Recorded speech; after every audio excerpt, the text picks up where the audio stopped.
মুলক এই শব্দটি আরবি নাকি বাংলা? এটি আরবিক একটি ওয়ার্ড, আরবি একটি শব্দ, তাই না? এর বাংলা অর্থ কি? এর বাংলা অর্থ হলো রাজত্ব, ক্ষমতা। যদি ইংরেজিতে আমরা বলি সোভরেনিটি, পাওয়ার, অথরিটি, তাই না? ক্ষমতা, পাওয়ার মানে কি? ক্ষমতা, অথরিটি, কর্তৃত্ব, রাজত্ব। সোভরেনিটি মানে কি? সার্বভৌমত্ব, যিনি সকল ক্ষমতার মালিক। আমার অনেক বন্ধুরা আছেন, তারা কোরআন আর ক্ষমতা মানে রাজনীতিকে আলাদা করতে চায়, অথচ আল্লাহ তাআলা ক্ষমতার নামে কোরআনে একটি সূরা দিয়েছেন। আমি কি ভুল বলেছি? আমি কি ভুল বলেছি? মুলক মানে তো পাওয়ার, মুলক মানে ক্ষমতা, মুলক মানে কিংডম, মুলক মানে অথরিটি, মুলক মানে সভরেনিটি। তাহলে যেখানে কোরআনুল কারীমে ক্ষমতার নামে একটি সূরা আছে, কোরআনুল কারীমে ক্ষমতার নামে সূরা থাকা সত্ত্বেও যারা বলবে রাজনীতি আর ইসলাম কিংবা রাজনীতি আর কোরআন আলাদা, বুঝতে হবে এই মানুষগুলোর মাথার মধ্যে শয়তান প্রস্রাব করে দিয়েছে। নইলে এমন আজে বাজে কথা তার মুখ থেকে বের হওয়ার কথা ছিল না। কোরআনুল কারীমকে বলা হয় it's the complete code of life. এটি হচ্ছে মানুষের জীবনের পূর্ণাঙ্গ একটি জীবন বিধান, জীবন ব্যবস্থা। তো সেখান থেকে যদি আপনি জীবনের কোনো একটি বিষয়কে বাদ দিয়ে ফেলেন, তাহলে সেটা পূর্ণাঙ্গ থাকলো না অপূর্ণাঙ্গ হয়ে গেল? অপূর্ণাঙ্গ হয়ে গেল। আমার কথা বুঝতে আপনাদের কষ্ট হয়? বোঝা যাচ্ছে না? তাহলে রেসপন্স করবেন। আমি কম সময়ে খুব দামি দামি কথা বলবো, এগুলো ক্যাচ করতে হবে, এগুলো বাড়িতে নিয়ে যেতে হবে। আমি মাহফিলে ফাও কথা বলি না, কৌতুক বলি না, গানও গাই না, হাসাইও না। যতগুলো কথা বলবো জীবনে শিক্ষা গ্রহণের জন্য এবং প্র্যাকটিক্যাল লাইফে সেগুলো বাস্তবায়ন করার জন্য কথাগুলো বলে যাব ইনশাআল্লাহ। আল্লাহ যেন আমাদেরকে বুঝার তৌফিক দান করেন এবং বাস্তব জীবনে সেগুলো মানার তৌফিক দান করেন, বলেন আমিন। তাহলে এখন থেকে কেউ যদি আপনাদের সামনে বলে কোরআন আর রাজনীতি আলাদা, আপনারা তাদের সাথে একমত হবেন? একমত হবেন? কেন হবেন না? কারণ এই কোরআনে সব দিয়েছেন কে? এটা আমার কথা নয়, আল্লাহ তাআলা নিজে বলেছেন, মা ফাররাতনা ফিল কিতাবি মিন শাই। তোমাদের জন্য আমি এমন এক কিতাব নাজিল করেছি, এই কিতাবে আমি কোনো কিছু বাদ দেই নাই। সুবহানাল্লাহ। সব এই কিতাবের ভিতরে ঢুকিয়ে দিয়েছেন কে? আপনার কোরআন ভালো লাগে না, কোরআন অনুযায়ী আপনি হয়তো রাজনীতি করেন না, আপনি করিয়েন না। আমরা এতে করে আপনাকে কোনো কথা বলবো, কিন্তু কোরআনে একটি বিষয় থাকা সত্ত্বেও আপনি অস্বীকার করবেন, এই দেশের তাওহীদি জনতা চুপ করে বসে থাকবেন। আপনার ভালো না লাগবে আপনি আপনার মতো থাকেন, কারণ মরার পরে সব ফয়সালা করবেন কে? মরার পরে মানুষের ফয়সালা হয় কিসের ভিত্তিতে? আমলের ভিত্তিতে। কিসের ভিত্তিতে? তা আপনি যদি বদামল করে যান, আপনার কপালে ঠাডা পড়বে, এতে আমার কি? কিন্তু আপনি সরাসরি আল্লাহর কোরআনের বিরুদ্ধে, ইসলামের বিরুদ্ধে দাঁড়ালে এদেশের ইসলামওয়ালা, কোরআনওয়ালা, তাওহীদি জনতা চুপ করে বসে থাকবে না। আমরা আজকে যে সূরা থেকে কথা বলছি, সূরাটির নাম কি? মুলক। তাহলে মুলক মানে ক্ষমতা, মুলক মানে রাজত্ব, মুলক মানে কিংডম, মুলক মানে সভরেনিটি, মুলক মানে হলো অথরিটি, মুলক মানে হলো পাওয়ার। এই সূরার মধ্যে যার মুলুকিয়ত, যার রাজত্ব আর যার ক্ষমতা নিয়ে আলোচনা হয়েছে, মনে হয় জো বাইডেনের ক্ষমতা নিয়ে আলোচনা হয়েছে, তাই না? কি মনে করেন আপনারা? এই সূরায় জো বাইডেনের ক্ষমতা নিয়ে আলোচনা হয়েছে। Who is Joe Biden? চিনেন আপনারা? হ্যাঁ, president of United State of America, আমেরিকার নবনির্বাচিত প্রেসিডেন্ট, তাই না? এই সূরায় কোনো মানুষের ক্ষমতা নিয়ে আলোচনা হয়নি। এই সূরায় বিশ্বজাহানের সকল ক্ষমতার মালিক যিনি, তার ক্ষমতা নিয়ে আলোচনা হয়েছে। সুবহানাল্লাহ। আসলে এই সূরা সম্পর্কে আলোচনার আগে আমরা এই সূরার কিছু ফজিলত জেনে নেই। আমরা আলোচনার শুরুতে সূরার প্রাথমিক তথ্য জেনেছি, সূরার যে নাম আছে নামের অর্থও জানলাম। এবার আমরা এই সূরার ফজিলতটা কেমন একটু ফজিলত জানি। এই সূরাটি এত বেশি ফজিলতপূর্ণ, এই সূরা সম্পর্কে রাসূল করিম সাল্লাল্লাহু আলাইহি ওয়াসাল্লাম বলেছেন, এই সূরাটি যারা প্রত্যেক রাতে তেলাওয়াত করবে, আল মানিআতু মিন আযাবিল কবর, এই সূরাটি তার জন্য কবরের আযাব থেকে পরিত্রাণকারী হয়ে যাবে। সুবহানাল্লাহ। ফজিলত কম না বেশি? এই সূরাটি এত বেশি ফজিলতপূর্ণ। عن عبد الله بن مسعود رضي الله عنه قال, আব্দুল্লাহ ইবনে মাসউদ রাদিয়াল্লাহু আনহু বলেছেন, আল্লাহর নবী বলেছেন, মান ক্বারাআ তাবারাকাল্লাযী বিয়াদিহিল মুলক কুল্লা লাইলাতিন মানাআহু আল্লাহু বিহা মিন আযাবিল কবর। আল্লাহর নবী বলেছেন, আল্লাহর যেই বান্দা কিংবা আল্লাহর যেই বান্দী প্রত্যেক রাতে ঘুমাবার আগে সূরাতুল মুলক তেলাওয়াত করে ঘুমায়, ওই লোকটা মারা যাওয়ার পর আল্লাহ তাআলা সূরাতুল মুলকের উপরে আমল করার কারণে তাকে কবরের শাস্তি থেকে বাঁচিয়ে দেবে। তাহলে প্রত্যেক রাতে যদি আমরা সূরা মুলক পড়ে ঘুমিয়ে যাই, মারা যাওয়ার পর কবরের শাস্তি থেকে আমাদেরকে বাঁচিয়ে দিবেন কে? শুধু তাই নয়, এই সূরাটি এত দামি সূরা, এই সূরাটি এত বরকতময় সূরা, এই সূরাটি এত ফজিলতের সূরা। আল্লাহর নবী বলেছেন, এই সূরাটি যারা রাতের বেলা ঘুমানোর আগে তেলাওয়াত করবে, খাসামাতান সাহিবিহা, কিয়ামতের দিন সূরাতুল মুলক তার তেলাওয়াতকারীর পক্ষে দাঁড়িয়ে আল্লাহর সঙ্গে ঝগড়া করবে ততক্ষণ, হাত্তা আদখালতাহুল জান্নাহ, আল্লাহ ওই লোকটাকে maaf করে দিয়ে জান্নাতের ভেতরে ঢুকাবে না যতক্ষণ। চিন্তা করেছেন কি দামি সূরা? আপনি সূরাতুল মুলকের নিয়মিত তেলাওয়াতকারী হয়ে যান, প্রত্যেক রাতে ঘুমানোর আগে এই সূরাটি তেলাওয়াত করেন, কিয়ামতের দিন এই সূরা আপনার সামনে দাঁড়িয়ে আল্লাহর সঙ্গে ঝগড়া করবে ততক্ষণ, আল্লাহ আপনাকে maaf করে দিয়ে জান্নাতের ভেতরে ঢুকাবে না যতক্ষণ। সুবহানাল্লাহ। তাহলে সূরাটির দাম কম না বেশি? আবু দাউদ এবং তিরমিজি শরীফের হাদিসে আল্লাহর নবী আরো বললেন, ইন্না সূরাতাম মিনাল কুরআনি 30 আয়াত, আল্লাহর কোরআনের ভেতরে 30 আয়াত বিশিষ্ট একটি সূরা রয়েছে। শাফাআত লিরাজুলিন হাত্তা গুফিরা লাহু, ওই সূরাটি কিয়ামতের দিন তার তেলাওয়াতকারীর জন্য সুপারিশকারী হয়ে যাবে, আর সূরাটির নাম হলো সূরাতুল মুলক। সুবহানাল্লাহ। এই সূরাটিকে আল্লাহর নবী এত গুরুত্ব দিয়ে আমল করতেন, বিশ্ব নবী সাল্লাল্লাহু আলাইহি ওয়াসাল্লাম প্রত্যেক রাতে ঘুমাবার আগে সূরাতুল মুলক তেলাওয়াত করতেন, আর তিনি মনে মনে কামনা করতেন তার উম্মতের প্রত্যেকটি লোক যেন সূরাতুল মুলক তেলাওয়াত করে। তিনি মনে মনে কামনা করতেন তার উম্মতের প্রত্যেকটি লোকের অন্তরের ভেতরে যেন সূরাতুল মুলক তারা গেঁথে নেয়। তিরমিজি শরীফের হাদিসে আল্লাহর নবী বললেন, তিরমিজি শরীফের হাদিসে এসেছে, আন্নান নাবিয়্যা সাল্লাল্লাহু আলাইহি ওয়াসাল্লাম কানা লা ইয়ানামু হাত্তা ইয়াকরা আলিফ লাম মিম তানজিল ওয়া তাবারাকাল্লাযী বিয়াদিহিল মুলক। বিশ্বনবী সাল্লাল্লাহু আলাইহি ওয়াসাল্লামের আমল ছিল রাতের বেলা সূরাতুল মুলক তেলাওয়াত না করে তিনি ঘুমাতেন না। যেখানে আমার নবীর আমল ছিল যে তিনি সূরাতুল মুলক তেলাওয়াত না করে ঘুমাতেন না, তাহলে আমাদের অভ্যাসতে এমন হওয়া উচিত যে আমরা সূরাতুল মুলক তেলাওয়াত না করে আমরাও ঘুমাবো। আমার গলায় একটু সমস্যা,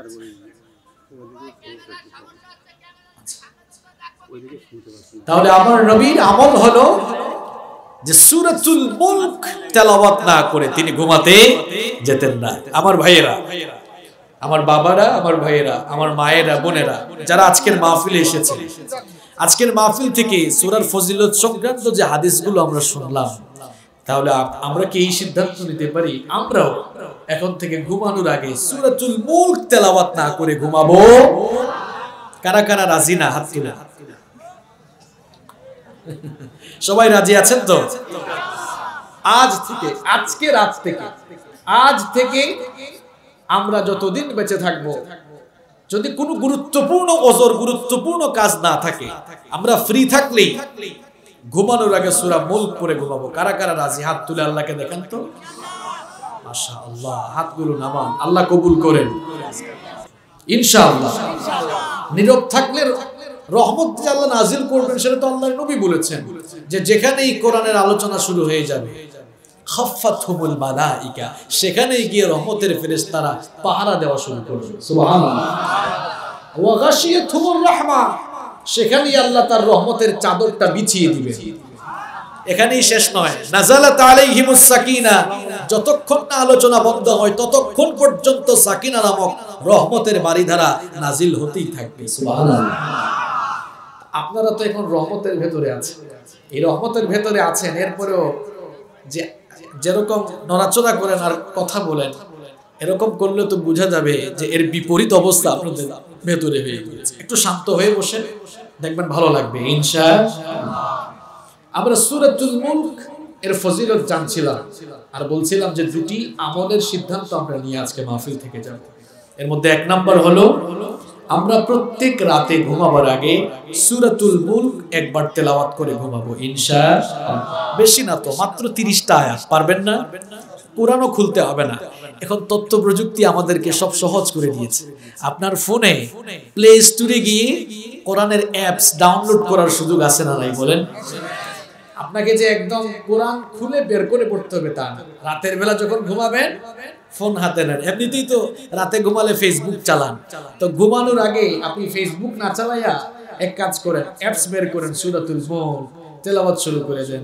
আউযু বিল্লাহি মিনাশ শাইতানির রাজীম, বিসমিল্লাহির রহমানির রহিম, তাবারাকাল্লাযী বিয়াদিহিল মুলকু ওয়া হুয়া আলা কুল্লি শাইইন কাদির। এরকম তেলাওয়াত শুরু করেন, 30টা আয়াত, দেখবেন 5-7 মিনিট। আমাদের তো বেশিক্ষণ লাগে না, আপনার যদি 10 মিনিটও লাগে বলেন কোনো লস আছে? আল্লাহর কোরআন পড়লেই তো লাভ। আল্লাহর কোরআন পড়লেই প্রত্যেকটা অক্ষরে কত নাকি। আল্লাহর নবী বলেছেন, মান করাআ হারফাম মিন কিতাবিল্লাহ ফালাহু বিহি হাসানাত ওয়াল হাসানাতু বিআশরি আমসালিহা। আল্লাহর নবী বলেছেন, আল্লাহর কিতাব থেকে আল্লাহর কোন বান্দা যখন তেলাওয়াত শুরু করে দেয়, আল্লাহ তাআলা ওই বান্দার আমলনামার মধ্যে প্রত্যেকটি অক্ষরের বিনিময়ে 10 করে নেকি দান করে থাকে। যত পড়বেন আমলনামায় সওয়াব আছে না নাই? তো এক নাম্বার আমল সূরা মুলক আমরা পড়ব ইনশাআল্লাহ। 2 নাম্বার আসলে সিদ্ধান্ত নেই যে সূরাতুল মুলক আমরা মুখস্থ করে ফেলব। আয়াত তো বেশি না, মাত্র কয়টা? যাদের মুখস্থ বিদ্যা কম, যারা একটু মনে রাখতে পারেন কম, তারা এক কাজ করবেন, প্রত্যেকদিন এক আয়াত মুখস্থ করবেন। কয় আয়াত? আচ্ছা বলেন তো, সারা দিনে এক আয়াত মুখস্থ করা কি এত কঠিন? আপনি জমি জমার এত হিসাব রাখতে পারেন, আপনার ব্যবসা বাণিজ্যের হিসাব আপনি রাখতে পারেন, আল্লাহর কোরআনের একটি আয়াত মুখস্থ করে কি আপনি আপনার সিনার ভেতরে রাখতে পারবেন না? পারবেন ইনশাআল্লাহ। তাহলে প্রত্যেকদিন এক আয়াত করে শিখলে এক মাসে কয় আয়াত? কথা বলেন, কয় আয়াত? 30 আয়াত। তো সূরা মুলকের ভেতরে আয়াতই তো আছে মাত্র 30, তাহলে 30 দিনে সূরা মুলক মুখস্থ হয়ে গেল। যাদের মুখস্থ বিদ্যা আরেকটু ভালো, প্রত্যেকদিন আপনারা 2 আয়াত করে শিখেন। কয় আয়াত করে? 2 আয়াত করে শিখলে কয় দিন লাগবে? 15 দিন। যাদের মুখস্থ বিদ্যা এর চাইতে কম, এর চাইতে আরো ভালো, 3 আয়াত করে শিখেন। কয় দিন লাগবে? 3 দশে পারবেন তো ইনশাআল্লাহ। বেশি বেশি কোরআন মুখস্থ করে সিনার ভেতরে রাখলে এই সিনার মধ্যে কোনো নাপাকি ঢুকবে। যত বেশি কোরআন হৃদয়ে থাকবে তত বেশি আপনার হৃদয়, আপনার অন্তর আলোকিত করে দিবেন কে? আল্লাহ। এজন্য আমরা বেশি বেশি কোরআন মুখস্থ করব। আল্লাহ আমাদেরকে তৌফিক দান করেন। সম্মানিত ভাইয়েরা, আমরা এবার এই সূরার তাফসীর শুরু করার আগে এতক্ষণ যা যা হলো, আমি যা যা আপনাদের সামনে বলেছি এর একটা রিভিউ, সংক্ষিপ্ত একটা রিভিউ দিই। দেখুন, আমরা প্রথমে এই সূরার প্রাইমারি ইনফরমেশন দিচ্ছি। এই সূরাটি কত নম্বর সূরা? 67 নম্বর সূরা। কততম পারায় আছে? 29তম পারায়। মাক্কি না মাদানী? মাক্কি। রুকু সংখ্যা 2, আয়াত সংখ্যা 30। এরপরে ফজিলত জেনেছি, 2টা আমলের সিদ্ধান্ত নিয়েছি। আল্লাহ যেন কবুল করে। এবার চলুন আর কথা না বাড়িয়ে সরাসরি আমরা এই সূরার তাফসীরে ঢুকে যাই। রব্বুল আলামিন সূরাটি শুরু করলেন এভাবে, পড়েন আমার সাথে, তাবারাকাল্লাযী বিয়াদিহিল মুলকু ওয়া হুয়া আলা কুল্লি শাইইন কাদির। সকল দোষ ত্রুটি, দুর্বলতা এবং অক্ষমতা থেকে মুক্ত বরকতময় সেই সুমহান সত্তা যার হাতে রয়েছে সকল ক্ষমতা, তিনি সকল বিষয়ের উপরে চূড়ান্ত ক্ষমতাবান। সূরাতুল মুলক এই সূরার কেন্দ্রীয় আলোচ্য বিষয় কিংবা সেন্ট্রাল থিম, অথবা আরবিতে যদি আমরা বলি মাওদুউস সূরা, এই সূরার মূল আলোচ্য বিষয় কি? মূলত এই সূরার মূল আলোচ্য বিষয় হলো যারা স্রষ্টায় বিশ্বাস করে না, এই সূরার ভেতরে তাদের জন্য মেডিসিন রয়েছে। কারণ এই সূরার মধ্যে আল্লাহ তাআলা তার নিজের পরিচয় তুলে ধরেছেন। সুবহানাল্লাহ। পৃথিবীতে এমন বহু মানুষ আছে যারা স্রষ্টায় বিশ্বাস করে না, তারা বলে দেয়ার ইজ নো গড, স্রষ্টা বলতে কেউ নেই। আপনি যদি তাদেরকে প্রশ্ন করেন, আচ্ছা তুমি যে এই কথা বললে স্রষ্টা বলতে কেউ নেই, এই কথা কেন বললে, দেখবেন তারা বলে যে যদি থাকতো তাহলে তো দেখা যেত, তো দেখা তো যাচ্ছে না। আনসিন ইজ নাথিং, যা দেখা যায় না তা বিশ্বাস করাও যায় না। আমি প্রায় সময় একটি কথা বলি যে যেমন কুকুর মাঝে মাঝে তেমন মুগুরও থাকা দরকার।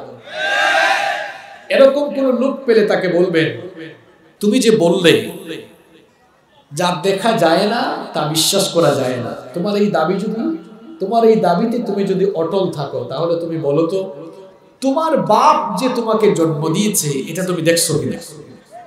এবার জায়গা মতে গেছে কিনা? দেখেছে বলেন?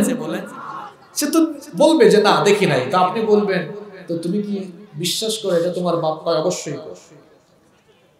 তখন বলবেন তাকে, না দেখে যদি কোনো কিছু বিশ্বাস করা না যায়, তোমার বাপ তোমাকে জন্ম দিয়েছে, যেহেতু এটা তুমি দেখো নাই, তাহলে আজকে থেকে আমরাও বুঝবো তোমার জন্মের দোষ আছে, সমস্যা আছে। বেকুব, আয়না ছাড়া এখনো নিজের পিঠ দেখে না, যিনি তাকে বানিয়েছেন তাকে দেখতে চায়। আল্লাহর এত সৃষ্টিকুল দেখে তুমি কি স্রষ্টাকে অনুভব করতে পারো না? তুমি কেমন মানুষ? আল্লাহ তাআলাকে চেনার জন্য মাস্টার ডিগ্রি, পিএইচডি ডিগ্রিও নেওয়া লাগে না। একজন অশিক্ষিত মানুষও চেষ্টা করলে আল্লাহকে চিনতে পারে, তাই না? একবার এক গ্রাম্য অশিক্ষিত লোক, যেই লোক জীবনে কোনোদিন স্কুল, কলেজ, ইউনিভার্সিটিতে পড়ে নাই, এমন একজন গ্রাম্য অশিক্ষিত বেদুইন লোককে প্রশ্ন করা হলো, এই বিশ্বজগতের স্রষ্টা একজন আছেন, আর তিনি যে সব কিছু পরিচালনা করছেন, এর পেছনে এই ব্যাপারে তুমি কি কোনো দৃষ্টান্ত দিতে পারবে নাকি? কোনো দলিল দিতে পারবে নাকি? অশিক্ষিত সেই লোকটি তখন বলেছিল, আমরা যখন কোনো রাস্তা দিয়ে হেঁটে যাই, রাস্তায় বিড়ালের পায়খানা দেখলে আমরা অটোমেটিক বুঝতে পারি এই রাস্তা দিয়ে কোনো বিড়াল হেঁটে গিয়েছে। রাস্তায় মানুষের পায়ের চিহ্ন দেখলে বোঝা যায় এই রাস্তা দিয়ে কোনো মানুষ হেঁটে গিয়েছে। ছাগলের পায়খানা দেখলে বোঝা যায় এই রাস্তা দিয়ে কোনো ছাগল হেঁটে গিয়েছে। এগুলো দেখে যদি এত কিছু বোঝা যায়, তাহলে প্রত্যেক দিন চোখের সামনে সুবিশাল পাহাড়, মাথার উপরে বিস্তৃত জমিন, মাথার উপরে বিস্তৃত আকাশ, পায়ের তলায় বিস্তৃত জমিন, আর চোখের সামনে দৃশ্যমান এত সুন্দর সুন্দর গাছপালা, সমুদ্র, মহাসমুদ্র, আল্লাহর এত সৃষ্টি দেখে কেন বোঝা যাবে না এর পেছনেও একজন কারিগর আছে? এত কিছু দেখে তুমি কেন বুঝো না? নাস্তিকের ঘরের নাস্তিক। এগুলো বোঝার জন্য তো শিক্ষিত মানুষ হওয়া লাগে না।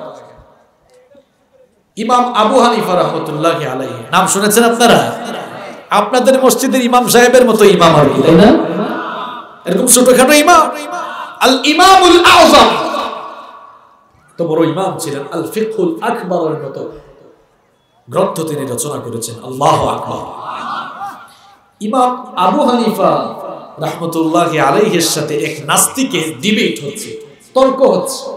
নাস্তিক বলছে আল্লাহ বলতে কেউ নেই, আর ইমাম সাহেব বলছেন না, অবশ্যই আল্লাহ বলতে একজন আছে, স্রষ্টা একজন আছে। নাস্তিক কোনো মতেই মানে না। ইমাম সাহেব বললেন, ঠিক আছে, তোমার মতো নাস্তিকের সাথে ভালো করে তর্ক করা দরকার। আগামীকাল জোহরের পরে তোমার সাথে এই বিষয়ে আমার ডিবেট হবে। নাস্তিক রাজি হলো। কোন জায়গায় এখন ডিবেট হলে, আকর্ষণীয় ডিবেট থাকলে, টক শো সংলাপ থাকলে, আপনারাও তো যারা দর্শক থাকেন আপনারাও একটু আগ্রহী হয়ে যান না? যেমন মাঝে মাঝে সোশ্যাল মিডিয়ায় এখন টক শো হয়, তাই না? যখন কোনো টক শোতে ইসলামপন্থী কাউকে আনা হয় আর তার বিপরীত মতের কাউকে আনা হয়, তখন আপনারাও তো ফোন হাতে নিয়ে বসে থাকেন, দেখি কোন সময় অনুষ্ঠানটা শুরু হয়। এরকম হয় কিনা? তো ইমাম আবু হানিফা রাহমাতুল্লাহি আলাইহি, এত বড় ইমামের সাথে একজন নাস্তিকের ডিবেট হবে, জনগণের আগ্রহ কম না বেশি? উৎসুক জনতা এসে হাজির হয়ে গেছে। দুইজনের ডিবেট কেমন আলোচনা হয় আজকে দেখার জন্য। নাস্তিকও সময় মতো হাজির, কিন্তু দুঃখজনক ইমাম সাহেব আসতে পারলেন। জোহর শেষ হয়ে আসরের সময় চলে আসলো, ইমাম সাহেব আসলেন না। মাগরিবের ঠিক কিছু আগ মুহূর্তে ইমাম সাহেব আসলেন। নাস্তিক বলল, তোমাদের ইমাম সাহেবের সাথে আমার কোনো ডিবেট হবে? কারণ যেই লোক সময়ের ব্যাপারে কোনো জ্ঞান রাখে না, যেই লোক সময়ের প্রতি সচেতন না, যেই লোক সময়ের প্রতি যত্নবান না, এমন লোকের সাথে আমার ডিবেট করা মানায় না। আমি প্রগতিশীল মানুষ, বুদ্ধিজীবী, আমার মতো প্রগতিবাদী, প্রগতিশীল আর বুদ্ধিজীবী এইরকম সময় সচেতনহীন মানুষের সাথে তর্ক করবো আমি? সবর করে নদীর তীরে একটা গাছ ছিল, এই গাছের নিচে বসে গেলাম, বিশ্রাম নিচ্ছিলাম। হঠাৎ করে আমি লক্ষ্য করলাম গাছের উপর থেকে একটা ফলের বিচি পড়ল। অকস্মাৎ ওই বিচি থেকে গাছ হয়ে গেল। এরপরে কোনো মানুষ নাই, কিছুই নাই, কোথা থেকে একটা করাত এসে গাছটা কেটে ফেলে দিল। তারপরে কোনো মিস্ত্রি নাই, লোকজন নাই, কিছুই নাই। এই করাত আবার গাছকে চিরে ঠাস ঠাস করে কিছু তক্তাও রেডি করে দিল। তারপর কোনো মিস্ত্রি নাই, দেখলাম আমি তক্তাগুলো নদীতে ঠাস ঠাস করে পড়ে গেল, একটি আরেকটির সাথে জোড়া লেগে নৌকা হয়ে গেল।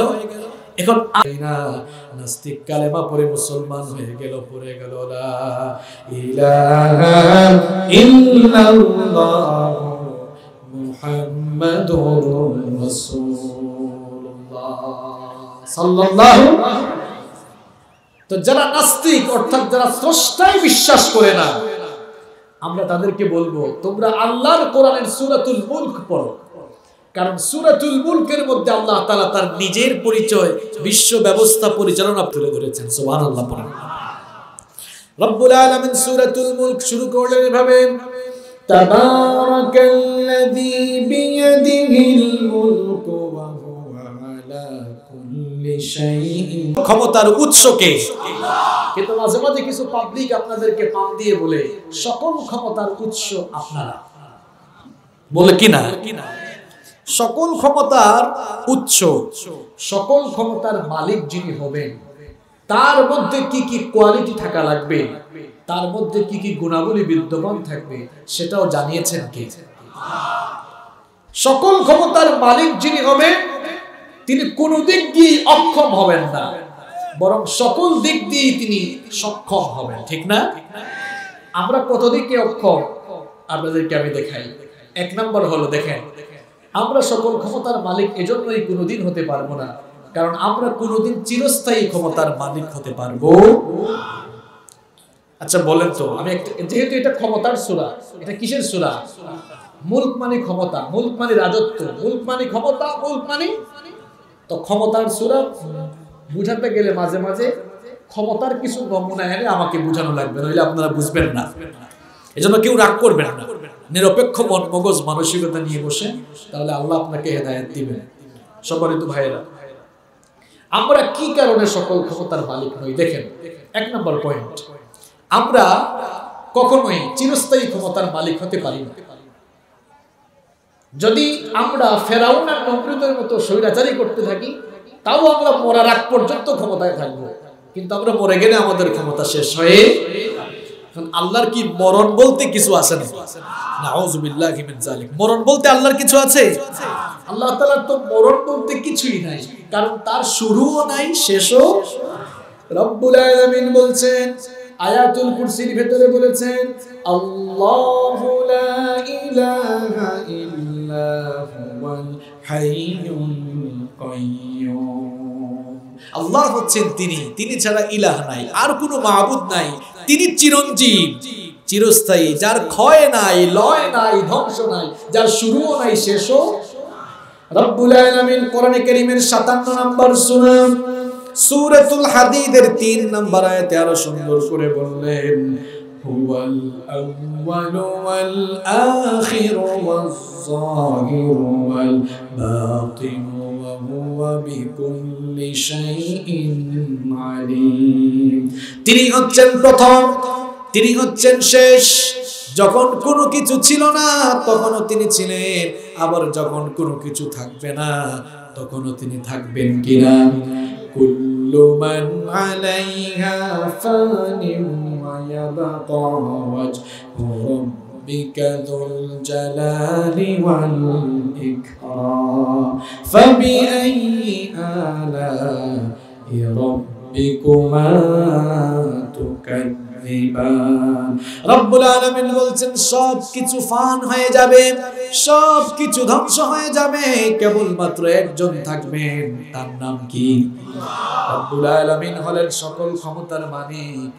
যখন কোনো কিছু ছিল না তখন থেকেই তিনি ক্ষমতার চেয়ারে আছেন, যখন কোনো কিছুই থাকবে না তখনও তিনি ক্ষমতার চেয়ারে থাকবে। আল্লাহ সক্ষম না অক্ষম? কথা কর না কেন? আমরা হয়তো 5 বছর 10 বছরের জন্য ক্ষমতায় আসি, হেরে গেলে এরপরে আমরা ক্ষমতা থেকে নেমে যাই। কিন্তু আল্লাহ কি কখনো ক্ষমতা থেকে নেমে যাওয়া অথবা ক্ষমতায় আসার এরকম কোন পদ্ধতি আছে নাকি? না, তিনি মহাবিশ্বের অনাদিকাল থেকেই ক্ষমতার চেয়ারে আছেন, চিরকাল অনন্তকাল তিনি ক্ষমতার চেয়ারে থাকবেন। সুবহানাল্লাহ। কি বুঝলেন? সকল ক্ষমতার মালিক হওয়ার 1 নাম্বার যোগ্যতা তার, যার ক্ষমতা কোনোদিন ফুরায় না। সুবহানাল্লাহ। আপনার ক্ষমতা ফুরিয়ে যাবে।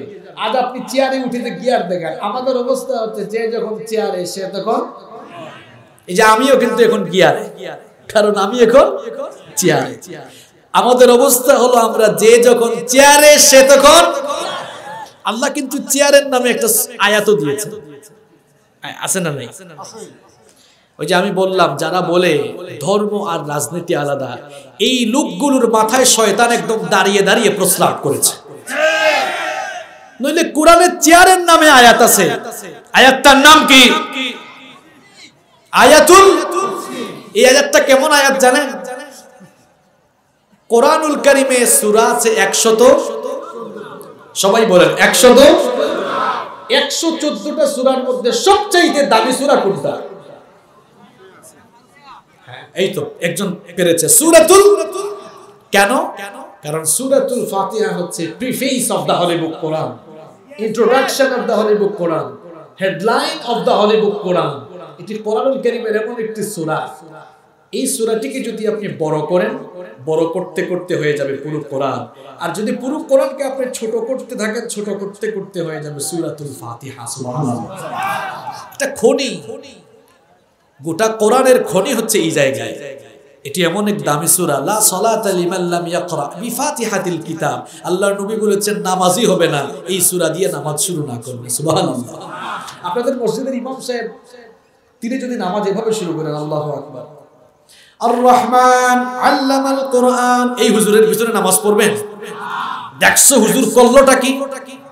কারণ নামাজ তো শুরু করতে হয় আলহামদুলিল্লাহি রাব্বিল আলামিন আর রহমানির রহিম মালিকি ইয়াউমিদ্দিন ইয়াকা না'বুদু ওয়া ইয়াকা নাস্তাঈন ইহদিনাস সিরাতাল মুস্তাকিম সিরাতাল লাযীনা আন'আমতা আলাইহিম গায়রিল মাগদুবি আলাইহিম ওয়ালাদ-দাল্লিন। পড়ে না আমিন। এই সূরা দিয়ে নামাজ শুরু হয়, তাই না? অন্য সূরা দিয়ে নামাজ শুরু করলে নামাজ। এজন্য সূরাতুল ফাতিহার আরেকটি নাম সূরাতুস সালাহ, এটি নামাজের সূরা, কারণ এই সূরা ছাড়া নামাজ হয় না। সুবহানাল্লাহ। তাহলে কোরআনের 114টি সূরার মধ্যে দামি সূরা হলো সূরাতুল। এবার প্রশ্ন হলো, বলেন তো দেখি, কোরআনের 6500-এর বেশি আয়াত আছে, এই 6500-এর বেশি আয়াতের মধ্যে সবচাইতে দামি আয়াত কোনটা? এটা আমার আপনার কথা বলেছেন মুহাম্মাদুর রাসূলুল্লাহ সাল্লাল্লাহু। এবার আপনাদের কাছে আমার খুব সুন্দর একটা প্রশ্ন আছে, আপনারা জবাব দিবেন। বলেন তো কোরআনুল কারীমে মৃত্যুর আয়াত আছে না নাই? জান্নাত জাহান্নামের আয়াত, হালাল হারামের আয়াত, সুদ ঘুষের আয়াত, সকল ব্যাপারেই আয়াত আছে, কিন্তু ওই আয়াতগুলো কোরআনের দামি আয়াত আল্লাহ ঘোষণা করলেন না, নবীজি ঘোষণা করলেন না, বরং আল্লাহ এবং নবীজি ঘোষণা করলেন সকল আয়াতের সেরা আয়াত, সবার সকল আয়াতের উপরে যে আয়াতের মর্যাদা, সেই আয়াতটার নাম আয়াতুল কুরসি। মানে কি? চেয়ার, সোফা, গদি, সিংহাসন। এখন আপনারা বলেন তো, চেয়ারের আয়াতটা, গদির আয়াতটা আল্লাহ কোরআনের সবচেয়ে দামি আয়াত বানিয়েছেন, এমনি এমনি বানিয়েছেন? Why? What's the reason? এর কারণটা কি? কারণটা কি বলবো? আপনি রাগ করবেন না তো? কারণ এই পৃথিবীতে যত প্রকার জুলুম হয়, সবচাইতে বেশি জুলুম হয় এই চেয়ারের অপব্যবহারের কারণে। এই চেয়ারের কারণে মানুষ মানুষের উপরে জুলুম চালায়। তার চেয়ারকে ধরে রাখার জন্য নিরপরাধ মানুষগুলোকে জোরে জেলখানায় ঢুকায়। তার চেয়ারকে ধরে রাখার জন্য মানুষকে অন্যায়ভাবে দুনিয়া থেকে বিদায় করে।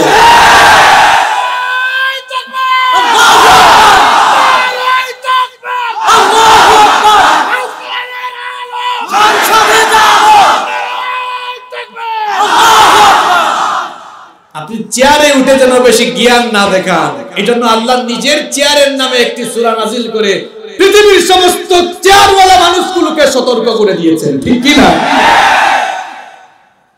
কোরআনে চেয়ারের নামে সূরা আছে, আবার ক্ষমতার নামেও। আমি বানায় বলতেছে নাকি বাংলাদেশের আলেম ওলামা এই চেয়ারের আয়াত বানায়া কোরআনের আয়াতে ঢুকাই দিয়েছে নাকি? অথবা সূরা মুলক আমরা কি লিখে ঢুকাই দিছি নাকি? এর কোনো সুযোগ, কারণ কোরআন হেফাজত করছেন কে? ইন্না নাহনু নাযালনা যিকরা ওয়া ইন্না লাহু লাহাফিজুন। রব্বুল আলামিন বলছেন, কোরআন নাযিল করেছি আমি, আর এর হেফাজতের, এর সংরক্ষণের সবটুকু দায়িত্ব নিয়েছি আমি। হেফাজত করছেন কে? তো চেয়ারে উঠলে গিয়ারে উঠা যাবে না, চেয়ারে বসলে গিয়ারে উঠা। জ্ঞান নামায় দিতে পারেন কে? ফেরাউনের জ্ঞান নামালেন কে? নমরুদের জ্ঞান নামালেন কে? যারা এই চেয়ারে উঠে গিয়ার উঁচু করে গিয়ার বাড়িয়ে ইসলামের বিরুদ্ধে যাবে, আল্লাহ তাআলা এক থাপ্পড় দিয়ে ফেরাউন আর নমরুদের মতো পৃথিবী থেকে ধ্বংস করে বিদায় করে দিবে। আর যদি চেয়ারের গিয়ারকে নিউট্রাল রাখেন, নিউট্রাল বুঝেন তো আপনারা? এই এলাকায় তো মোটরসাইকেল বেশি, নিউট্রাল বুঝেন না আপনারা? যদি চেয়ারের গিয়ারটা নিউট্রাল রাখেন, আপনি যদি কোরআনের পক্ষে আসেন, ইসলামের পক্ষে আসেন, আলেম ওলামাদেরকে মহব্বত করেন, যতদিন বাঁচেন আপনার চেয়ারকে ইসলামের দিকে দৌড়ান, গিয়ারটা ইসলামের দিকে দেন, অসুবিধা নাই। আল্লাহ দুনিয়াতেও আপনার ইজ্জত দিবেন, আখিরাতেও আল্লাহ আপনাকে মাফ করে জান্নাত দিবেন। সুবহানাল্লাহ। আল্লাহ আমাদেরকে বুঝার তৌফিক দান করেন। আমরা বলছিলাম, তাবারাকাল্লাযী বিয়াদিহিল মুলক ওয়া হুয়া আলা কুল্লি শাইইন, বরকতময় সেই সত্তা যার হাতে সকল ক্ষমতার মালিক কে? আমরা সকল ক্ষমতার মালিক নই। এর এক নম্বর কি কারণ? আমরা চিরস্থায়ী ক্ষমতার মালিক। এবার আসেন 2 নম্বর, সকল ক্ষমতার মালিক যিনি হবেন তার ইনফিনিট পাওয়ার থাকবে। ইনফিনিট পাওয়ার মানে অসীম ক্ষমতা, যার ক্ষমতার কোনো নির্দিষ্ট সীমারেখা। মনে করেন আপনাদের এই ইউনিয়নের একজন চেয়ারম্যান সাহেব আছেন না, আমি এটা বুঝাবার জন্য বলছি। আপনাদের এই চেয়ারম্যান সাহেবের ক্ষমতা, সরকার ওনাকে দায়িত্ব দিয়েছেন আপনাদের ইউনিয়নকে দেখভাল করার জন্য, তাই না? আপনাদের এই থানার একজন ওসি সাহেব আছেন, এবং আপনাদের থানার ওসি সাহেবের সাথে খুব সম্ভবত আমার দেখা হয়েছে কিছুদিন আগে এক মাহফিল। খুব ভালো মানুষ, কোরআনওয়ালা মানুষ, অনেকক্ষণ তার সাথে আমার কথা হয়েছে। তো ওসি সাহেবের ক্ষমতা হচ্ছে এই থানার ভিতরে, তাই না? এই থানার ভেতরে। তাহলে বুঝা গেল, আচ্ছা অসুবিধা নাই, বুঝা গেল যে আমরা যারা মানুষ, আমরা ক্ষণস্থায়ী ক্ষমতা পেলে এই ক্ষমতারও একটা সীমা থাকে, এই সীমার বাইরে আমাদের ক্ষমতা চলে। এখন আপনাদের কাছে আমার প্রশ্ন হলো, আল্লাহ তাআলা কি শুধু সৌদি আরবের ক্ষমতার মালিক? শুধু মুসলমানদের সীমারেখার ক্ষমতার মালিক? শুধু এশিয়া মহাদেশের ক্ষমতার মালিক? কথা বলেন। রব্বুল আলামিন তিনি সকল ক্ষমতার মালিক। এই জন্য সকল ক্ষমতার মালিক যিনি হবেন তার ক্ষমতার কোনো নির্ধারিত সীমারেখা থাকবে না, বরং তিনি অসীম ক্ষমতার মালিক হবেন। এই জন্য রব্বুল আলামিন কোরআনে কারীমের 5 নম্বর সূরা সূরাতুল মাইদার 17 নম্বর আয়াতের শেষাংশে বললেন ওয়ালিল্লাহি মুলকুস সামাওয়াতি ওয়াল আরদি ওয়া মা বাইনাহুমা ইয়াখলুকু মা ইয়াশা ওয়াল্লাহু আলা কুল্লি শাইইন কাদির। আল্লাহ তাআলা বলছেন আসমান সমূহ আর জমিন এবং এর মাঝখানে যা কিছু আছে সব কিছুর মালিকানা যার হাতের মুঠায়, সব কিছুতে যার রাজত্ব চলে, ক্ষমতা চলে, তার নাম হলো আল্লাহ। আপনি যদি সকল ক্ষমতার মালিক হতে চান তো আসমান জমিনে আপনার ক্ষমতা দেখান, যদি না দেখাতে পারেন চুপ। সকল ক্ষমতার মালিক আপনি না, সকল ক্ষমতার মালিক কে? যারা আপনাদেরকে এই পাম্পগুলো দিয়ে ভোট কালেকশন করে তাদের সামনে 2-3টা সাপ ছেড়ে দিবেন, দেখবেন দৌড়ানি কেমন শুরু হয়। যদি দৌড়ায় ধরবেন, দৌড়াও কেন? তুমি না বলছো সকল ক্ষমতার মালিক মানুষ, তো সকল ক্ষমতার মালিক মানুষ হইলে দৌড়াও কেন? দৌড়াও কেন? দাঁড়ায় থাকো এখানে। একটু পেট ব্যথা হইলে যে গোড়াগড়ি করে, আর ডায়রিয়া হলে যদি কয়েকবার টয়লেটে যায় বের হয়ে বলে ভাই আমি আর পারবো না। আপনি পারবেন না কেন? আপনি না সব ক্ষমতার মালিক। সকল ক্ষমতার মালিক যিনি হবেন তিনি সব সময় ক্ষমতাই থাকেন, ক্ষমতা থেকে তিনি কখনো নামেন না। মনে করেন এই যে আমাদের সভাপতি সাহেব, এটা উদাহরণ দিচ্ছে, মনে করেন তিনি আপনাদের এই গ্রামের দায়িত্ব আপনারা ওনার কাছে দিয়েছেন, সম্মানিত মানুষ হিসেবে দিয়েছেন যে আপনি আমাদের গ্রামটা দেখাশোনা করেন। ওনার ব্যক্তিগত কারণে এখন বিদেশে যাওয়া লাগতেছে। এখন ওনার এই দায়িত্ব পালনের জন্য উনি কি করেন? তখন আরেকজনকে ভারপ্রাপ্ত দায়িত্ব দিয়ে যান না? চেয়ারম্যান সাহেব দেশের বাইরে গেলে প্যানেল চেয়ারম্যানকে ভারপ্রাপ্ত চেয়ারম্যান বানিয়ে যান। আপনারা রাতের বেলা যখন ঘুমান, সকল ক্ষমতার মালিক আপনারা হলে ভারপ্রাপ্ত ক্ষমতা কার হাতে দিয়ে ঘুমান? দেখছেন আল্লাহ। এরপরেও তারা যে সকল ক্ষমতার মালিক, এর বাইরে তারা যাবে না। সকল ক্ষমতার মালিক আমরা নই, কারণ সকল ক্ষমতার মালিক যিনি হবেন তার কোনো ঘুম লা তাখুযুহু সিনাতু ওয়ালা। সুবহানাল্লাহ। আল্লাহ তাআলার আয়াত নাযিলের সিস্টেম দেখেন, আলেম ওলামা যারা এসেছেন দেখেন, আপনারা লক্ষ্য করেন আল্লাহর শব্দ চয়নের নমুনা দেখেন। তিনি চাইলে বলতে পারতেন তিনি ঘুমান না। এই আয়াতটি এভাবেও তো নাজিল হতে পারতো যে তিনি ঘুমান না, কিন্তু আল্লাহ নাজিল করলেন এভাবে যে তন্দ্রা বা ঘুম তাকে আচ্ছন্ন করতে পারে না। এখন নাজিল করলেন এভাবে, কিন্তু চাইলে তো এভাবেও নাজিল হতে পারতো তিনি ঘুমান না। এই জন্য এভাবে নাজিল হয় নাই, কারণ আল্লাহ যদি বলতেন তিনি ঘুমান না, আয়াত এভাবে নাজিল হলে ইসলাম বিরোধী এবং নাস্তিকরা কথা বলার সুযোগ পেয়ে যেত। তারা বলতো বুঝছি ঘুম আছে কিন্তু ইচ্ছা করে ঘুমায় না। আল্লাহর কথার ভেতরে কোনো ফাঁক নাই। সুবহানাল্লাহ। আচ্ছা, আল্লাহর কথার ভেতরে কোনো ফাঁক, এই কথা যেন কেউ বলতে না পারে, এজন্য আল্লাহ আগে থেকেই ব্যবস্থা করে দিয়েছেন। ঘুমাবেন তো দূরের কথা, তন্দ্রা বা ঘুমের কোনো ক্ষমতাও নাই তাকে আচ্ছন্ন করার। সুবহানাল্লাহ। তার ঘুম থাকলে কি হইতো জানেন? আমার যুবক তরুণ ভাইয়েরা অনেকে আছেন যে রাতের বেলা ফোন টিপে রাত 2টা-3টা পর্যন্ত ফেসবুকে পড়ে থাকে। তন্দ্রা আসে, জীবাণু আসে, দেখা যায় ফোন তার নাকের উপরেও গিয়ে পড়ে। এরকম হয় কি হয় না? আপনারা এই মনিরামপুর থেকে মাঝে মাঝে জার্নি করে বাসে করে খুলনায় যান, মাঝে মাঝে ঢাকায় যান না? অনেক সময় যদি ফোন হাতে থাকে আর বাসের সিটে ঘুমায় যান, ঘুমের ঠেলায় ফোনও হাত থেকে পড়ে। এরকম হয় কি হয় না? তো আপনার তন্দ্রা বা ঘুম আসার কারণে যদি হাত থেকে মোবাইল ফোন পড়ে যায়, এখন এই মহাবিশ্ব, গোটা বিশ্বজগৎ যার হাতের মুঠায়, তার নাম কি? আপনার ঘুম আসার কারণে যদি মোবাইল ফোন পড়ে যায়, তো আল্লাহ যদি সামান্য ঝিমাতেন মহাবিশ্ব হাতের মুঠোই নিয়ে, তাইলে এটাও তো পড়ে গিয়ে সব চূর্ণ বিচূর্ণ হয়ে যায়। তন্দ্রা বা ঘুমের ক্ষমতাও নাই তাকে আচ্ছন্ন করার। সুবহানাল্লাহ।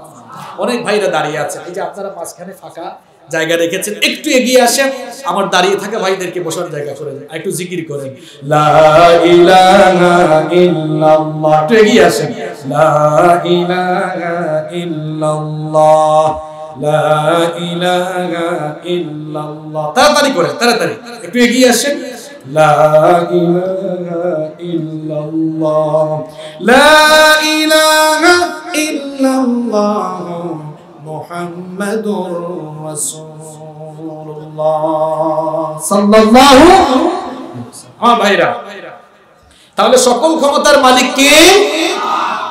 সকল ক্ষমতার মালিক যিনি হবেন তার কাছে ইনফিনিট নলেজ থাকবে, অর্থাৎ তিনি অসীম জ্ঞানেরও মালিক হবেন। কেবল অসীম ক্ষমতা নয়, বরং অসীম জ্ঞানেরও মালিক হবেন। আমাদের জ্ঞানের নির্দিষ্ট একটা সীমারেখা আছে।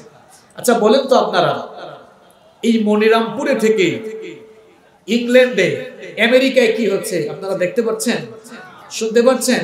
তাহলে ইংল্যান্ড আমেরিকার খবর আমাদের কাছে পৌঁছতে হলে মিডিয়া লাগবে। মিডিয়া ছাড়া, ফেসবুকও তো একটা মিডিয়া, সোশ্যাল মিডিয়া। তাহলে বোঝা গেল মিডিয়া ছাড়া আমরা দূর দূরান্তের কোনো খবর পাই না। এবার আপনারা বুদ্ধিমানের মতো জবাব দেন তো, আল্লাহর কাছে বাংলাদেশের খবর বুঝতে হলে কোন টিভি চ্যানেল লাগে, কোন পত্র পত্রিকা লাগে, কোন সাংবাদিকের দরকার, কোন মিডিয়ার দরকার? রব্বুল আলামিন বলছেন আমার কাছে কোন খবর পৌঁছাতে হলে কোন মিডিয়ার দরকার হয় না, বরং কোন মহাসমুদ্রের অতল তলদেশে ছোট্ট কোন প্রাণী যদি ক্ষুধার যন্ত্রণায় ফরিয়াদ করে, তার সেই ফরিয়াদ নভমণ্ডল আর ভূমণ্ডলের কেউ না শুনলেও আরশের মালিক আল্লাহ তার ফরিয়াদ শুনতে পান। নবী ইউনূস আলাইহিস সালাম যখন মাছের পেটের ভেতরে চলে গেলেন, কোন কোন বর্ণনা এসেছে তিনি ত্রিবিধি অন্ধকারের মধ্যে নিপতিত হয়েছিলেন। 1 নাম্বার অন্ধকার হলো রাতের অন্ধকার, 2 নাম্বার অন্ধকার হলো সমুদ্রের তলদেশের অন্ধকার, 3 নাম্বার অন্ধকার হলো মাছের পেটের ভেতরের অন্ধকার। এই ত্রিবিধি অন্ধকারে পড়ে যাওয়ার পর আল্লাহর নবী ইউনূস আলাইহিস সালাম লক্ষ্য করে দেখলেন এমন জায়গা, এখান থেকে আমাকে একজন ছাড়া আর কেউ উদ্ধার করতে পারবে না। তিনি কে? তিনি তখন কেবলমাত্র সেই রবের কাছে ফরিয়াদ করে তাকে ডাক দিলেন, লা ইলাহা ইল্লা আনতা সুবহানাকা ইন্নী কুনতু মিনাজ জালিমিন। তিনি বললেন, ওগো আল্লাহ, তুমি ছাড়া কোনো ইলাহ নাই, তুমি ছাড়া কোনো মাবুদ নাই, আমি জালেমদের অন্তর্ভুক্ত হয়ে গেছি, বিপদে পড়ে গিয়েছি। আপনি যদি আমাকে উদ্ধার করতে না পারেন কেউ কি পারবে নাকি? তিনি যখন রব্বুল আলামিনকে ডাকলেন, ফরিয়াদ করলেন, আল্লাহ তাআলা বললেন আমার নবী ইউনূস যখন সমুদ্রের তলদেশে মাছের পেটের ভেতর থেকে আমার কাছে ফরিয়াদ করলো, আমার ইউনূসের ফরিয়াদ সমুদ্রের কেউ শুনলো না, জমিনের কেউ শুনলো না, আকাশের কেউ শুনলো না, নবমণ্ডল আর ভূমণ্ডলের কেউ না শুনলেও আমি আরশের মালিক আল্লাহ আমার নবীর ফরিয়াদ শুনেছি। শুধু ফরিয়াদ শুনেই নাই, বরং সঙ্গে সঙ্গে তার আহাজারি, তার ফরিয়াদের জবাবও দিয়েছি। ফাস্তাজাবনা লাহু ওয়া নাজ্জাইনাহু মিনাল গাম্মি ওয়া কাযালিকা নুনজিল মুমিনিন। সুবহানাল্লাহ। আমি আমার নবীর ডাকের সাড়া দিলাম, তাকে তার বিপদ থেকেও বাঁচালাম। ওয়া কাযালিকা, এভাবে করে বিপদে মুসিবতে পড়ে যদি মুমিনরাও আমার কাছে সাহায্য চায়, মুমিনদেরকে বিপদ থেকে বাঁচিয়ে দিবেন কে? তাহলে আল্লাহর কাছে কোনো খবর পৌঁছাতে হলে মাঝখানে কোনো মিডিয়া কিংবা কোনো ভায়া লাগে? কোনো ভায়া লাগে? রব্বুল আলামিন বলছেন, ইন্নাল্লাহা লা ইয়াখফা আলাইহি শাইউন ফিল আরদি ওয়ালা ফিস সামা। কোরআনে কারীমের 3 নাম্বার সূরা, সূরা আলে ইমরানের 5 নাম্বার আয়াতে রব্বুল আলামিন বললেন আকাশ আর জমিনের কোনো কিছু তার কাছে গোপন নাই, আছে নাকি? অন্য আয়াতে রব্বুল আলামিন বললেন, ওয়া ইনদাহু মাফাতিহুল গায়বি লা ইয়ালামুহা ইল্লা হু ওয়া ইয়ালামু মা ফিল বাররি ওয়াল বাহরি ওয়া মা তাসকুতু মিন ওয়ারাকাতিন ইল্লা ইয়ালামুহা। কোরআনে কারীমের 6 নম্বর সূরা, সূরাতুল আনআমের 59 নম্বর আয়াতে রব্বুল আলামিন বললেন অদৃশ্যের চাবিকাঠি কেবলমাত্র আমার হাতে, আমি ছাড়া সেটা কেউ জানে না। স্থলভাগ আর জলভাগে যা কিছু সংগঠিত হয় সব জানেন কে? রব্বুল আলামিন বলছেন এমনকি এই দুনিয়ার কোন দেশের কোন প্রান্ত থেকে যদি কোনো একটি গাছের কোনো পাতা ছিঁড়ে যায়, কোন দেশের কোন প্রান্তে কোন গাছের কোন পাতা ছিঁড়েছে তার খবর আল্লাহর কাছে রয়েছে। সকল ক্ষমতার মালিক হতে হলে দুনিয়ার সব গাছের পাতা পড়ার খবরও আপনার কাছে থাকতে হবে। আছে? কথা বলেন আছে? এইজন্য আমরা সকল ক্ষমতার মালিক নই। রব্বুল আলামিন এজন্যই সূরাতুল মুলকের শুরুতে বলেছেন তাবারাকাল্লাযী বিয়াদিহিল মুলকু ওয়া হুয়া আলা কুল্লি শাইইন কাদির। আল্লাহ তাআলা বলছেন সুবহান সেই সত্তা, বরকতময় সেই সত্তা যার হাতে সকল ক্ষমতা আর তিনি সকল বিষয়ের উপরে চূড়ান্ত ক্ষমতাবান। সব ক্ষমতার মালিক কি? সব ক্ষমতার মালিক যিনি হবেন তিনি যা ইচ্ছা তাই করতে পারবেন। এইজন্য রব্বুল আলামিন সূরাতুল বুরুজের 16 নম্বর আয়াতে বলেছেন ওয়া হুয়াল গফুরুল ওয়াদুদ যুল আরশিল মাজিদ ফাআলুল লিমা ইউরিদ। ফাআলুল লিমা ইউরিদ, তিনি যা চান তাই তিনি করতে। তিনি সাগরকে নগর বানাতে পারেন, আবার নগরকে সাগর বানিয়ে দিতে পারেন। তিনি যাকে ইচ্ছা তাকে ক্ষমতা দিতে পারেন, আবার যাকে ইচ্ছা ক্ষমতা ছিনিয়েও নিতে পারেন কিনা? রব্বুল আলামিন সূরা আলে ইমরানের মধ্যে বললেন কুলিল্লাহুম্মা মালিকাল মুলকি তুতিল মুলকা মান তাশাউ ওয়া তানজিউল মুলকা মিম্মান তাশাউ। ও নবী আপনি বলুন, হে রাজা আল্লাহ, আপনি যাকে ইচ্ছা তাকে ক্ষমতা দেন আর যার কাছ থেকে ইচ্ছা ক্ষমতা ছিনিয়ে নেন।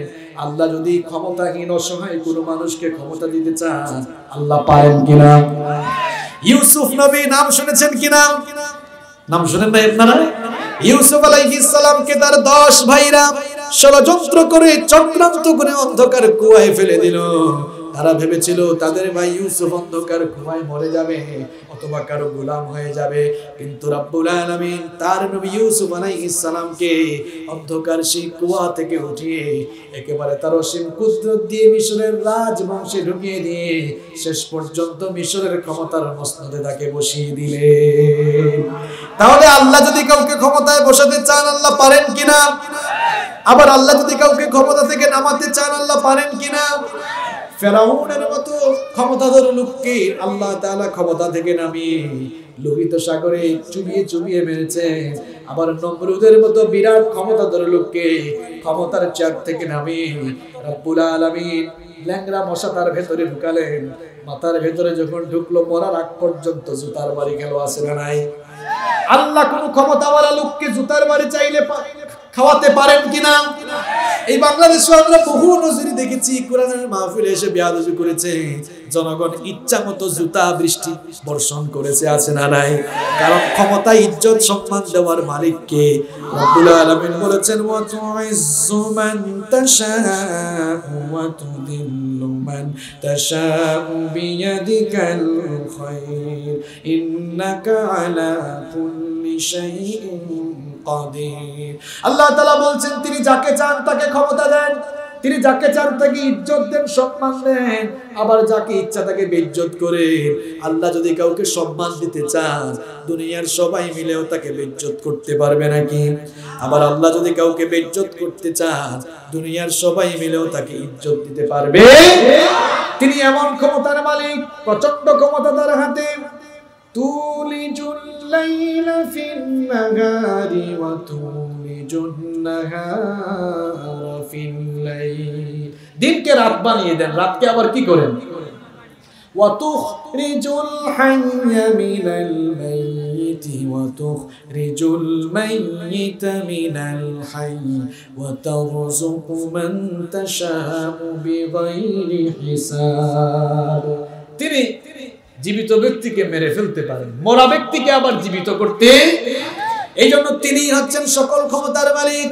এই জন্য রব্বুল আলামিন সূরাতুল মুলক তার সর্বময় ক্ষমতার পরিচয় দিয়ে শুরু করেছেন তাবারাকাল্লাযী বিয়াদিহিল মুলকু ওয়া হুয়া আলা কুল্লি শাইইন কাদির।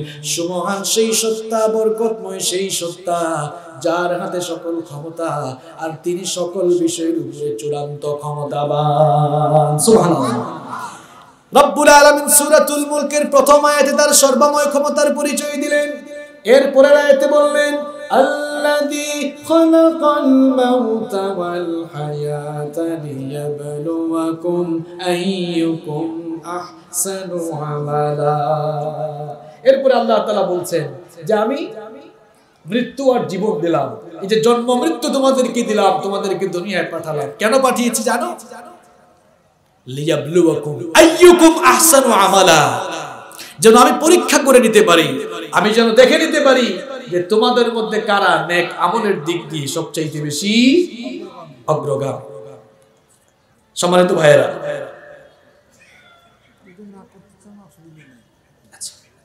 পরবর্তী যিনি আছেন তিনি করুন।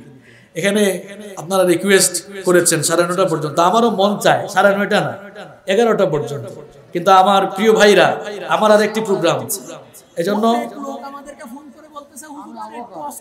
বুঝতে পেরেছি আপনাদের এই ভালোবাসা আল্লাহ কবুল করুন। উহিব্বুকুম ফিল্লাহ, আমি আপনাদেরকে আল্লাহর কোরআনের জন্য ভালোবাসি। আমার নিজেরই ইচ্ছা হচ্ছে না এই সুন্দর ময়দান ছেড়ে চলে যাই, কিন্তু আমার ভাইরা আপনারা একটু আন্তরিকতার জায়গা থেকে বলেন তো, আজকে আমি বলি আপনারা একটু আন্তরিকতার জায়গা থেকে বলেন তো, আপনারা এই মাহফিলের আয়োজন করে আমাকে যদি দাওয়াত করতেন আর আমি যদি সঠিক সময়ে না আসতাম আপনাদের কেমন লাগতো? আপনারা বলেন।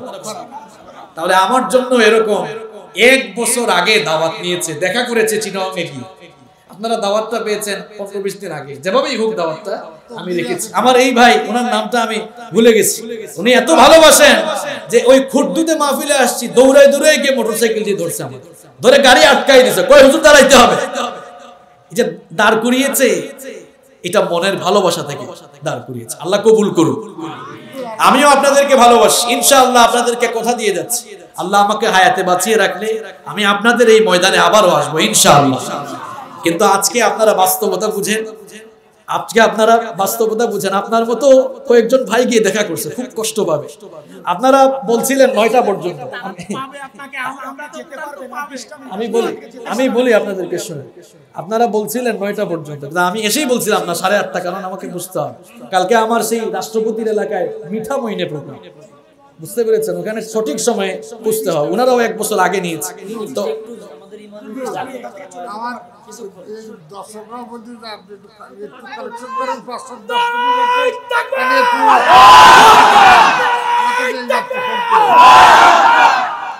শোনেন প্রিয় ভাইয়েরা, আপনাদেরকে এত সুন্দর করে বুঝালাম, আপনাদের মনের আবেগ আমরা বুঝি। আপনারা যেমন আমাদেরকে ভালোবাসেন, উহিব্বুকুম ফিল্লাহ, আমরা আপনাদেরকে আল্লাহর কোরআনের জন্য ভালোবাসি, কিন্তু বাস্তবতা আপনাদেরকে বুঝতে হবে।